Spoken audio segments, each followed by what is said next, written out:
Do not trust a Marcos. Do not trust with your life. Do not trust with your wealth. Do not trust with your future. Do not trust with your collective political power. Dahil uhaw na uhaw ang mga Marcos na yan ng kapangyarihan ng taong bayan. Hindi yan aalis. So I'll take up from yung sinabi ni Maestro Kaado Paglinawan.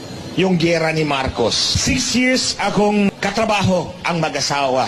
Nagtrabaho ako sa kanila na walang bayad kahit piso. Dahil naniwala ako na dinaya sila ni Smartmatic noong 2016. Doon sa pakikipagtrabaho ko sa kanila, nalaman ko, personal knowledge ko yan, na tinutulungan sila ng gobyerno ng China. Tinutulungan sila. Yung ambassador dito, yun ang point man ng Chinese government para tumulong sa kanila. So nagbuo si Lisa Marcos ng kumpanya na China-Philippine United Enterprise. Lahat ng mga incheck na papasok na negosyo dito sa Pilipinas, dadaan doon sa kanila at kikita sila ng komisyon. Tinulungan sila. Nga pala doon sa opisina ni Lisa Marcos, may Philippine flag ditong malaki, may Chinese flag dito sa kabila. Sa opisina yan ni Lisa Marcos. Dumadaan ako doon palagi. Nung nanalo na, lumuhod agad si Marcos sa Estados Unidos. Kumbaga sinaksak niya sa likod ang mga incheck na tumulong sa kanila sa 6 na taon. Kaya ayan, nagwala ang mga incheck.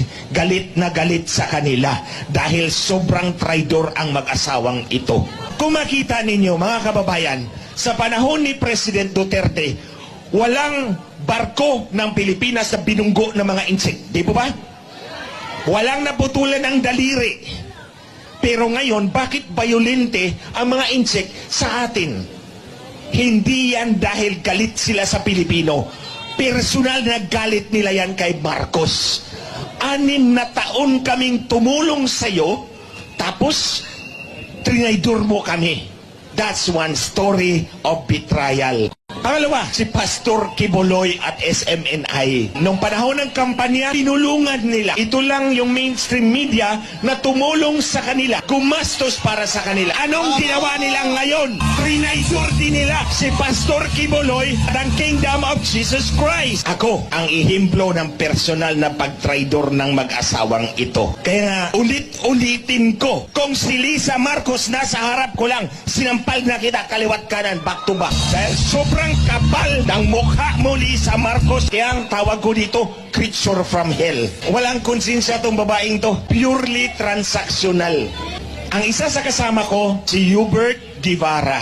Kasama ko yan sa grupo namin. Doon, nagsilbi sa kanila ng 6 na taon. Alam nyo, pinakuha niya ng private jet sa Davao. Kasi si Hubert Guevara naglalaro ng football doon sa Davao.